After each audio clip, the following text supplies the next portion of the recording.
Welcome everyone to Monday Match Analysis. I'm Gill Gross. Who could have predicted that Belgrade Barcelona week could deliver such incredible tennis? But two candidates for the best of three set match of the year took place this weekend. The Barcelona final again with Rafael Nadal and Stefanos Tsitsipas was a classic, fantastic. And so was the semifinal in Belgrade between Djokovic and Aslan Karatsev, which went 3 long sets. Karatsev came out the victor. Berretttini ended up taking the title in Belgrade, so congratulations to him.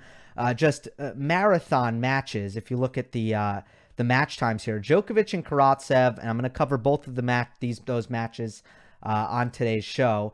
That one was 3 hours, 27 minutes, and Nadal Tsitsipas was 3 hours, 40 minutes. The record is the Madrid 2009 final between Nadal and Djokovic. It went over 4 hours, I believe 4 hours, 9 minutes. Unlikely to be broken. That is just an insane amount of time for a best of three set match, and with a third set tiebreak. Nonetheless, this wasn't like a Olympics match where I believe they don't play the tiebreak. So really just marathons, wars, classics. Can't wait to break them down. DB4 Stat of the week and French Open power rankings coming up at the end of the show. There are some updates to the French Open power rankings. Sometimes this is a week where not much happens, but there is a little bit of shuffling. Nothing crazy, nothing major. Let's start with Rafa Nadal for the 12th time, Barcelona champion, still undefeated in finals. And what an incredible week this was for him. He starts off, if you watch the first set against Ilya Ivashka, one word comes to mind: yikes. Yikes was the word. It was really startling how low his level was. But you kind of knew that he was going to start to figure things out, and got through Ilya Ivashka, dropped a set to Kei Nishikori, struggled in the second set against Cam Norrie, then benefited from a matchup that he absolutely owns. He got to play PCB, who's a fantastic player. But, Nadal just has his number. Really kind of got his rhythm in that match. Began to turn the corner. But you knew that he was going to need to take it up 2, 3, 5 notches to take down Stefanos Tsitsipas in this final. You knew that even the level that he brought against PCB was not going to be good enough. And just little by little, you saw Nadal get better and better and better this week. And it culminated in his best performance by far, in a really gutsy performance in the final against Stefanos Tsitsipas, a 3-set final, 6-4, 6-7, 7-5. Nadal did have set points in the second set. Tsitsipas had set points in the third set. But before I delve into the match, big picture here, this was a really positive week for Nadal's French Open hopes. He just beat the best player in the field on clay courts, if you're going by form, and Roland Garros is still 3 weeks away. He just beat the best player in the field at, 85%? This was not Nadal's peak. He was still dipping in and out of how he needs to play his top level. There were still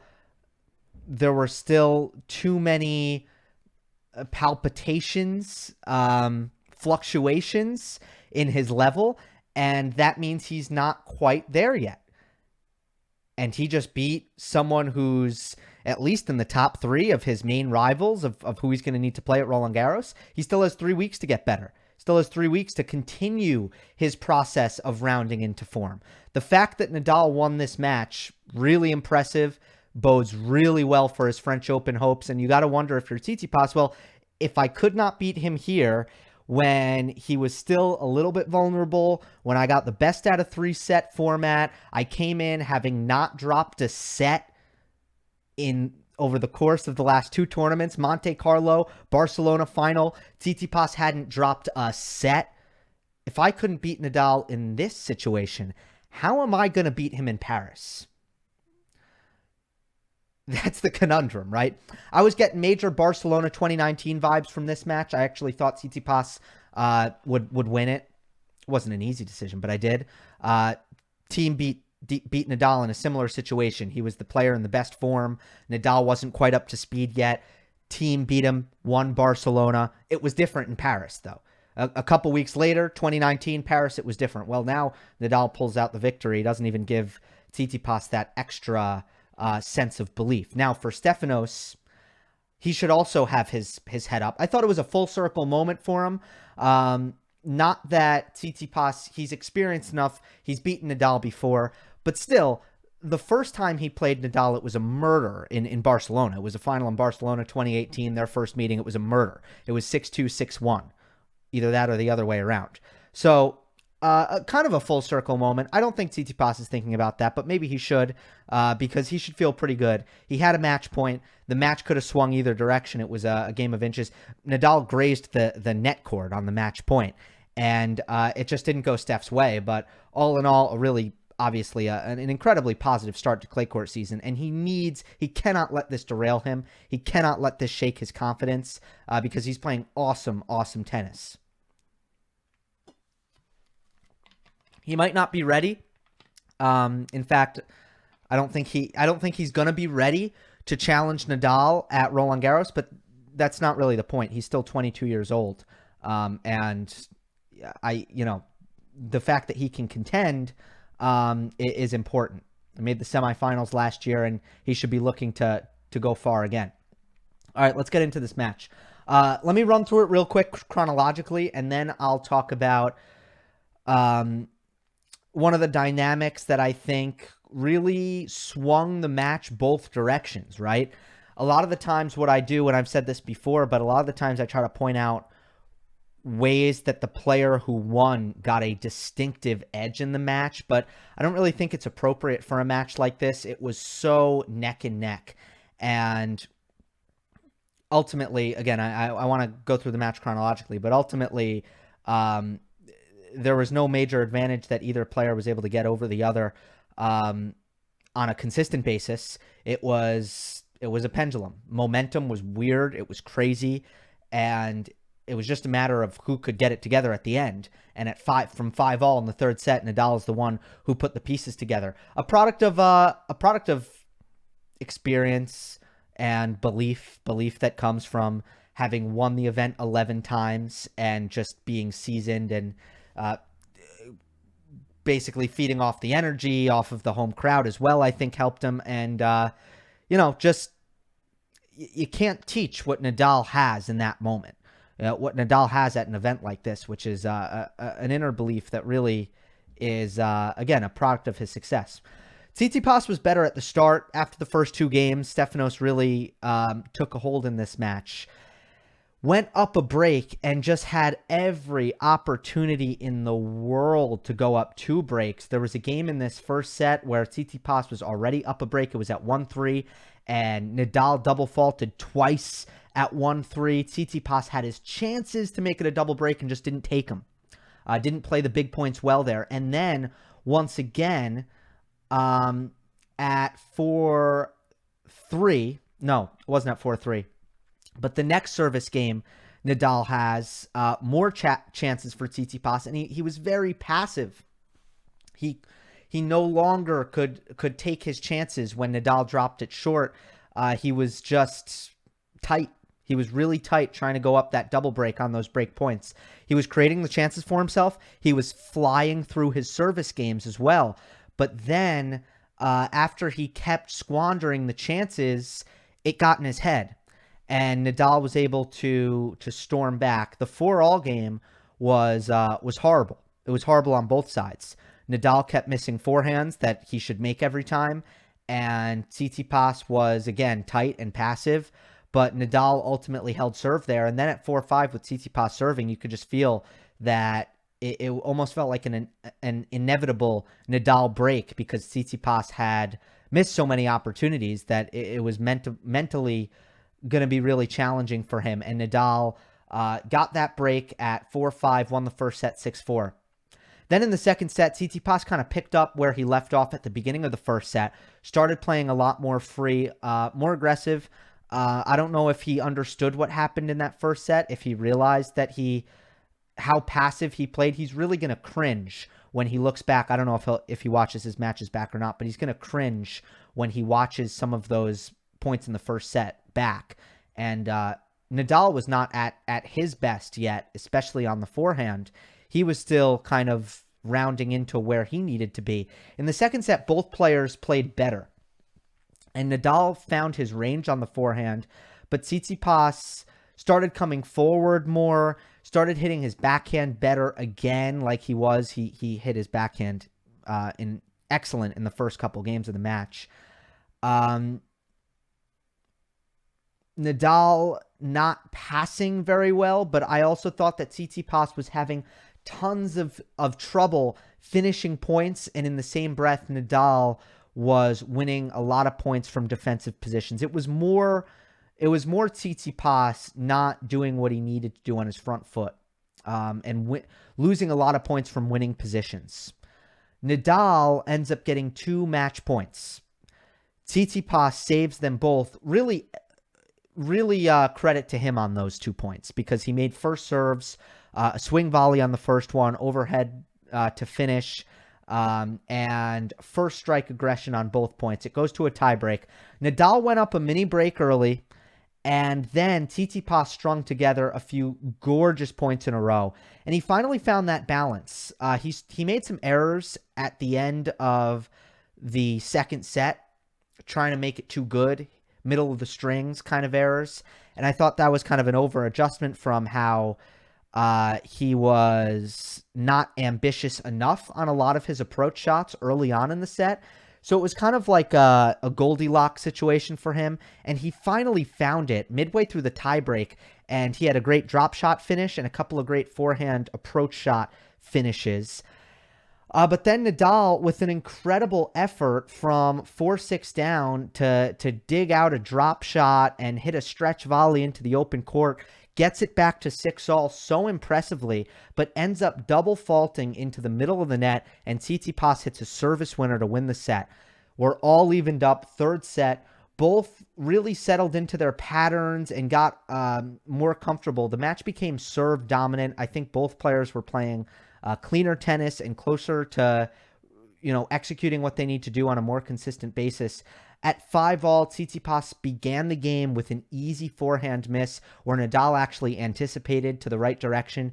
Tsitsipas saw it out of the corner of his eye and missed it. Then he double faulted. At 15:30, Nadal wins a point that he had no business winning. Just an unbelievable play by Nadal. Miraculous lob on the full stretch backhand side.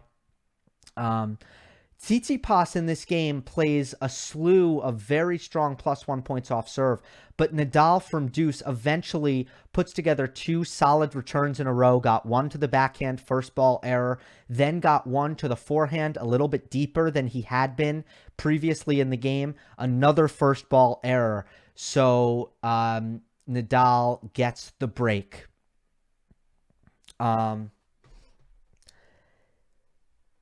Every single point that Tsitsipas did not begin with a dominant forehand in that game, he lost. Every single one. So Nadal was really finding his mojo from the back of the court here. He was playing with a very positive energy. Very positive energy. He was in a dangerous mindset. And at 6-5, he does get a little bit tight, makes a forehand unforced error, double faults, 30-all, gets jammed on a volley, and saves break point with the V attack on the ad side. That's just the play that he hits it so well against anyone who gives up ground on the ad side when they return against Nadal, and even some people who take it early can still get burned with this. But V attack, wide serve, shot into the open court to save that crucial break point. And then at deuce, it's just that special moment, that championship moment, the kind of point that wins you matches, that wins you these kinds of epic wars. Someone needs to come up with this. And Nadal comes up with the point where a determined Stefanos Tsitsipas, who's digging in and defending as hard as he possibly can, and it just didn't matter because Nadal came up with just three or four maximum power thumping ground strokes off both. It started with a beautiful backhand, and then it was forehands from there. Won that point at deuce, and then he pulled Tsitsipas wide to the forehand, and Stefanos missed a forehand.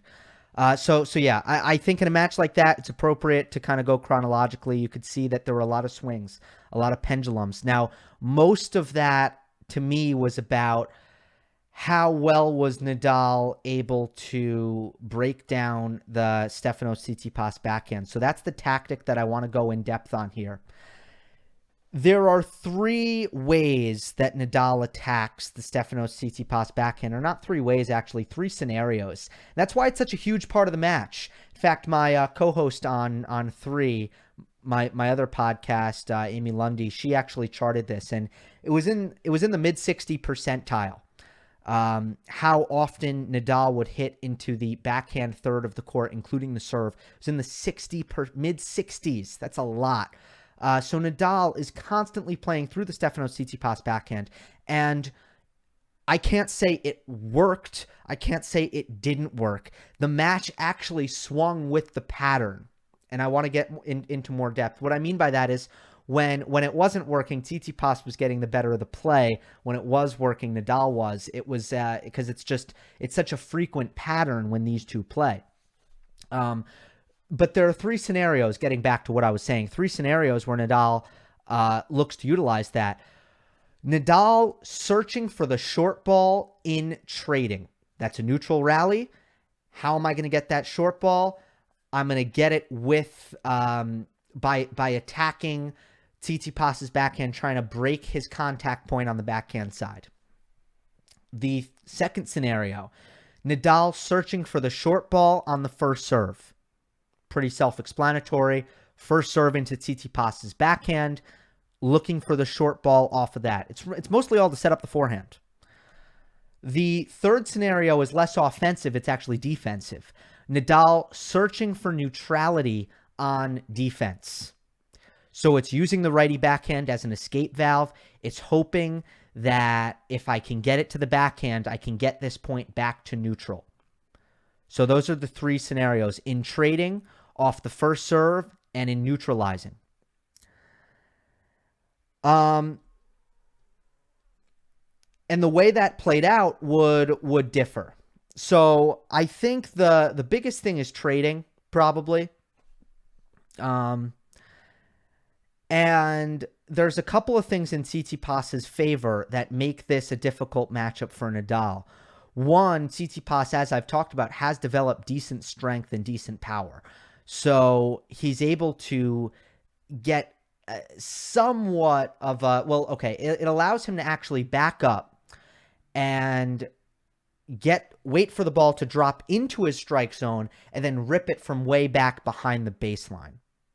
Instead of a player who maybe isn't strong enough and has to play further up on the baseline, they may have no choice but to take it a little bit earlier, and that might cause the ball to kick up above the shoulders.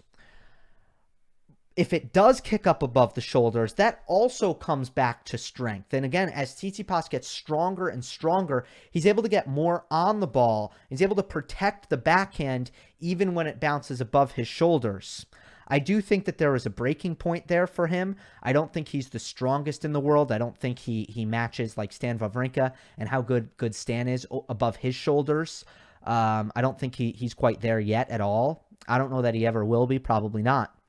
But he does have decent strength at shoulder height that allows him to trade from up there and do a decent job of it. He's also 6'4", and that's something that Thiem can't say, and Federer can't say, and Wawrinka can't say. No one really has his height, and that is a big advantage for him. It makes it a little bit harder for Nadal to get the ball up above the strike zone. But it's not just about Tsitsipas. It's also about what Nadal does. And I felt that When Nadal was having most success, and it was an adjustment he made midway through the first set, he was subtracting pace and adding height, just hitting a little bit heavier on the loop. And instead of focusing on driving the ball a little bit flatter across court, I think that Tsitsipas was handling the backhand actually beautifully when it was coming in faster and lower. And when Nadal was giving him that type of cross-court forehand, Tsitsipas was very comfortable. And that's kind of why I thought the match was strange at times, because I thought, for example, in the first set, there were a couple times where Nadal actually lost confidence on the forehand, hit it spinnier, safer, slower to the Tsitsipas backhand, and instead of that being a problem, it actually helped him. Actually got him back in the set, and I don't know that he was doing it intentionally, but eventually I think that he started to feel that out a little bit more, but probably not as much as he would have liked. And I thought that Nadal still was driving it a little bit too flat at times. But that is something that fluctuated. And when Nadal subtracted pace and added height, I thought he had a lot of success in coaxing the short ball. It doesn't finish the point outright. There were a couple times where it drew an error, but it doesn't finish the point outright. But the off speed was creating the short balls off of Tsitsipas's backhand. If I were to pinpoint the moment in the match where that was working most often, I would say the second set. I'd say midway through the first, maybe, but also mostly the second set, finding a ton of short balls off of Tsitsipas's backhand. A lot in the first set, actually, probably more than midway late in the second set. Again, it was weird. I mean, the match took a lot of turns. First serve, I thought that Tsitsipas did a pretty good job here, and a lot of that is because of the court. It's just kind of how it works on clay, and I thought that the return, for the most part, with the exception of points periods in the second set, the return was decent. But there were also, I think, long periods of time where Nadal had the most reliable pattern in the entire match, which I think is a big comfort for him. I think it helps him a lot. The fact that he can pull Tsitsipas off the court on the ad side and open up with the forehand. And I don't think Stefanos, I thought it was very rare that Tsitsipas was actually getting it, hitting a high, heavy return to the Nadal backhand to get back into the point. I thought that was rare.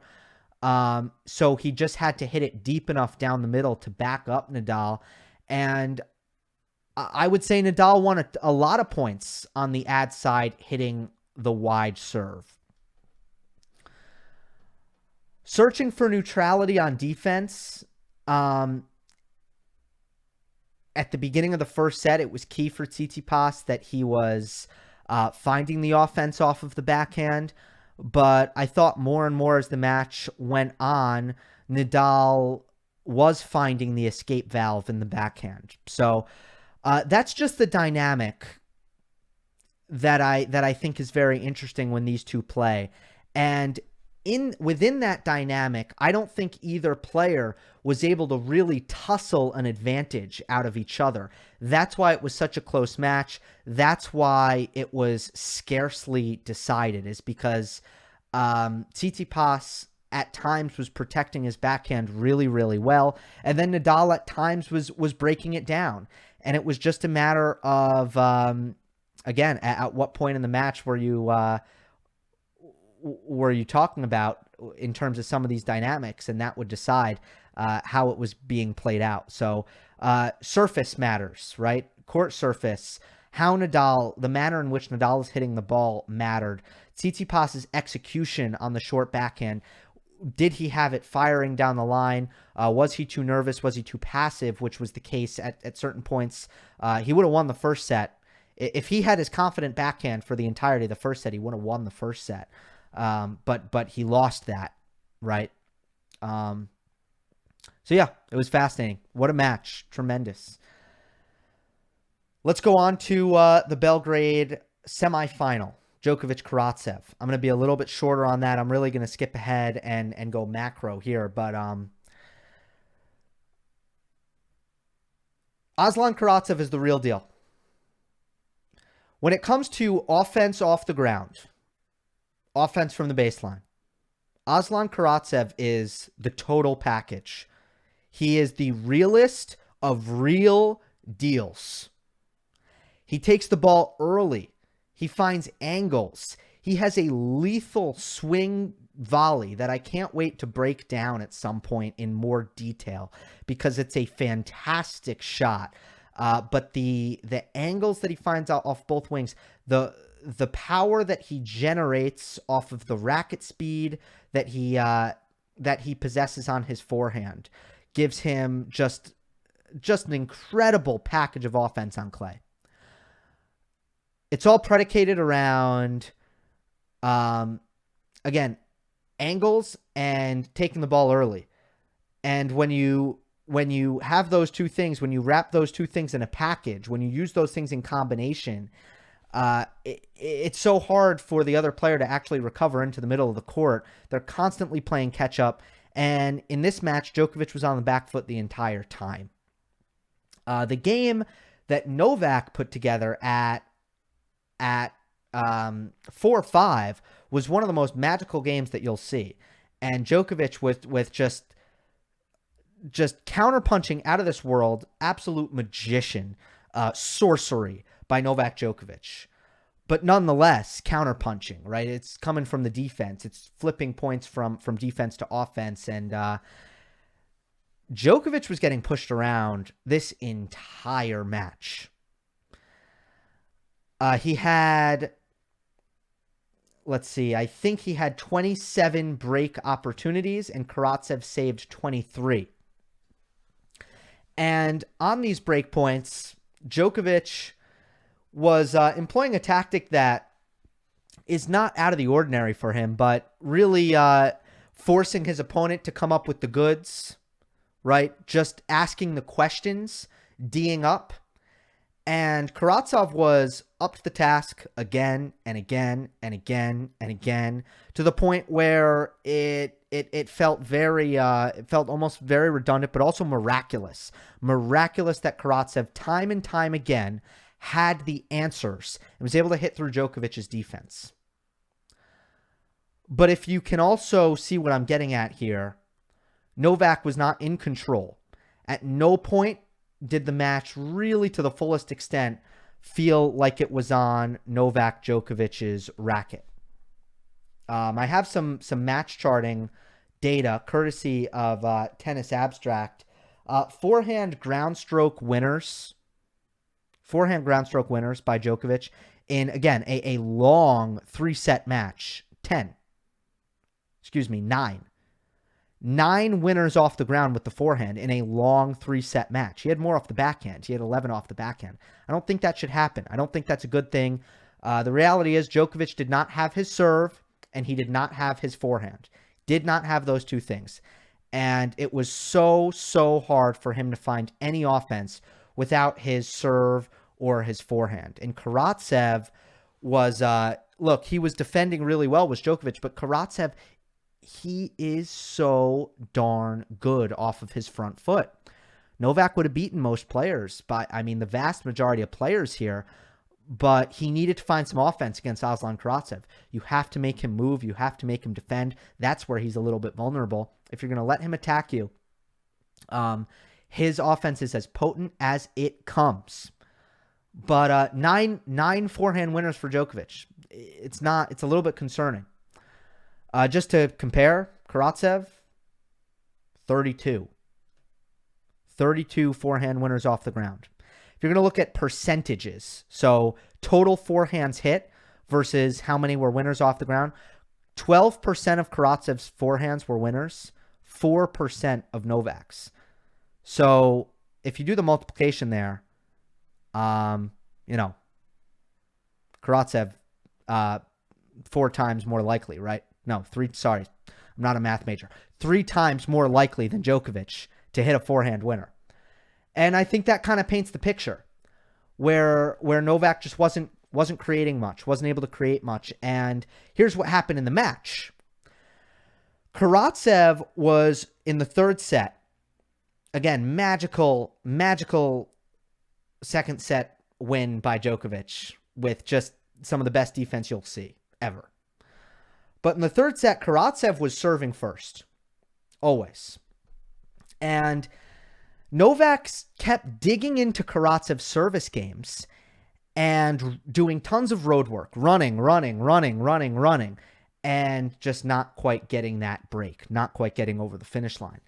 And then by the time it was Novak's turn to serve, he did not have 100% capacity. In fact, he had much less than 100% capacity in his legs and in his lungs.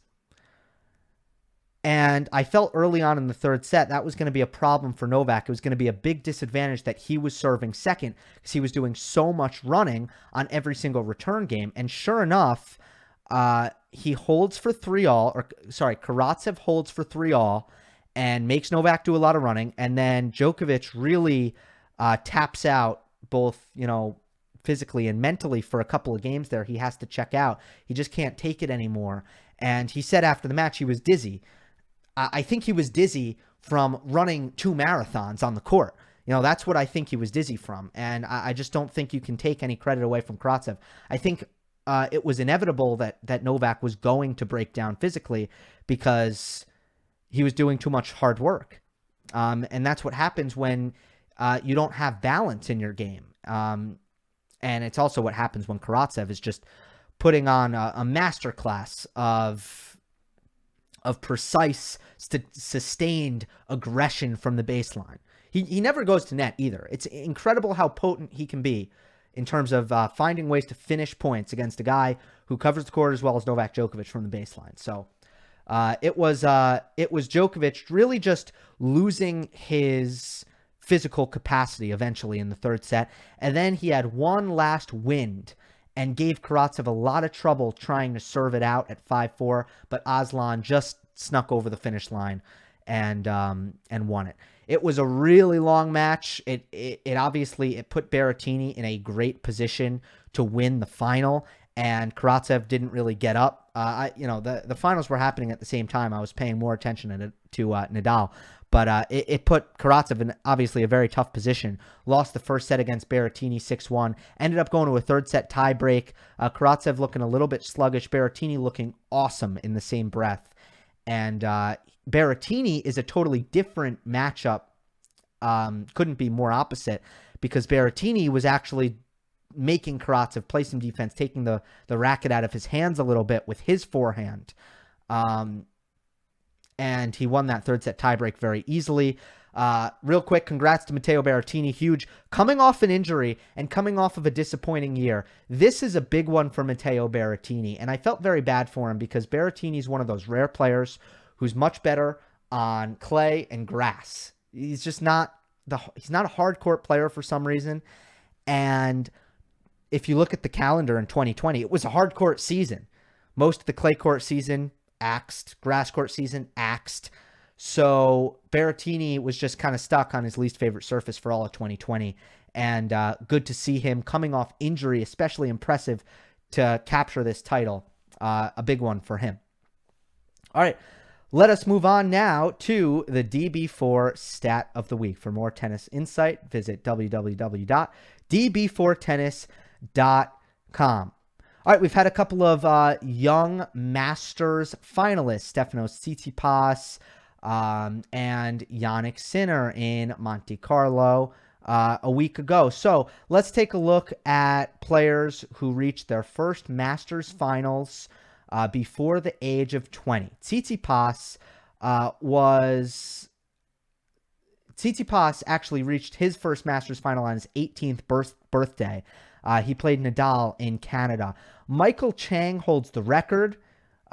He was the youngest ever to reach a Masters final. It was also in Canada. Here's the list. Andre Agassi, Michael Chang, Marat Safin, Pete Sampras, Andy Roddick, Nadal, Djokovic, Andre Medvedev. All of those players made at least one Slam final. The only player on the list, the only player who reached a Masters final who did not end up making a Grand Slam final in their career, Masters final under 20 years of age, that is Richard Gasquet. So it obviously bodes well for Sinner and Tsitsipas to make a Masters final before the age of 20. Oldest guy to do it, by the way, Roger Federer, 37 years old. If you look at the groups of players who have done it over the age of 30, actually a lot of first-timers. Ivan Lubicic, David Ferrer, John Isner, Fabio Fognini are a couple. Agassi, Federer, Nadal, Djokovic are also in there, but some players do it over 30 for their first time. All right. Thank you for that from our friends at DB4 Tennis. And now let us move on to the French Open Power Rankings. The week of April 25th. For the second week in a row, it says the wrong thing. And I know I said it said March last week. I don't know what's wrong with me, guys. I don't know. Let me just start here. Roger Federer, should he be included? Should he not be included? Here's what I've decided. I do not want to put him in before he plays because that's just not the point of the French Open Power Rankings. The point of the French Open Power Rankings is to track the players and their level heading into the French. However, Roger Federer will play Geneva, which means Federer will be inserted into the final edition of the French Open Power Rankings. Okay, here we go. Number 10, new face on the list. It is Aslan Karatsev, breaking into the French Open Power Rankings. I've also added a new feature, my friends, next 4 out. These are the players who are knocking on the door, not quite in the top 10. I'm going to leave Roger Federer in there as a placeholder. Matteo Berrettini, fresh off the title. Pablo Carreño Busta, tremendous start to clay court season for the Spaniard. Won the title in Marbella and lost to Nadal after going all the way to the semifinal here in Barcelona. So really, really good by PCB. The man who beat Pablo Carreño Busta in Monte Carlo, that would be Casper Ruud, and he was in the top 10 last week. I have to bump him out because of Aslan Karatsev.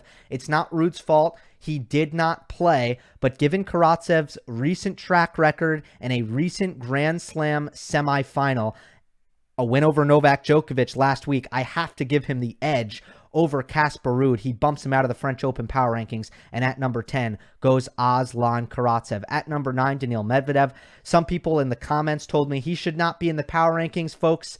I disagree. I think he should be in the Power Rankings. I don't think... I'm sorry, but he's still a dangerous player.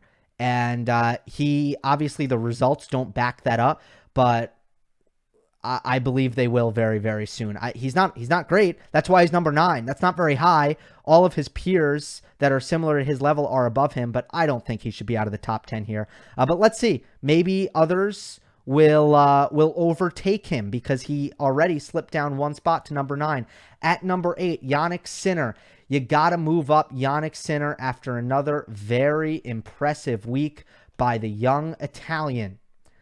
He takes out Roberto Bautista Agut again in straight sets, and then he beats Andrei Rublev. He should be feeling very, very confident, and I like Jannik Sinner right now at number 8. At number 7 is Andrei Rublev. I throw out his most recent result in the garbage. I don't know why he played last week. The man had to be exhausted. Even Casper Ruud took the week off. I don't know why Rublev played. He lost. I don't really care. Number 6, Alexander Zverev. We're kind of waiting on him. Let's see how he looks when he comes back from his COVID-19 diagnosis. Diego Schwartzman at number 5 hasn't been convincing so far. Schwartzman's on the hot seat, has to make some noise or else he could be booted out of this number 5 spot. But of course, he's riding the momentum of a semifinal result recently at Roland Garros. So we will continue to monitor Diego Schwartzman, who lost to Pablo Carreño Busta in the quarterfinals this week in Barcelona. So not a terrible result. He gets to stay at number 5. At number 4 is Dominic Thiem, still inactive, still waiting to see what Thiem does when he comes back. Number 3, Novak Djokovic.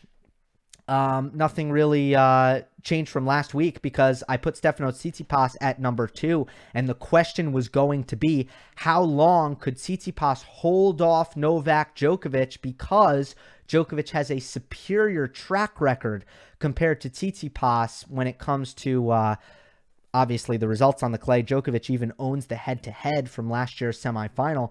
But with another strong showing, Tsitsipas maintains the number 2 spot in the French Open power rankings, and Rafa Nadal, he's back at pole position. Well, he's not really back at pole position. He was always in pole position. But now he's back in the winner's circle, and there is absolutely no doubt about who is number 1 in the French Open power rankings as of April 25th, 2021. Hope you enjoyed. Don't forget to subscribe, and I will see you next time.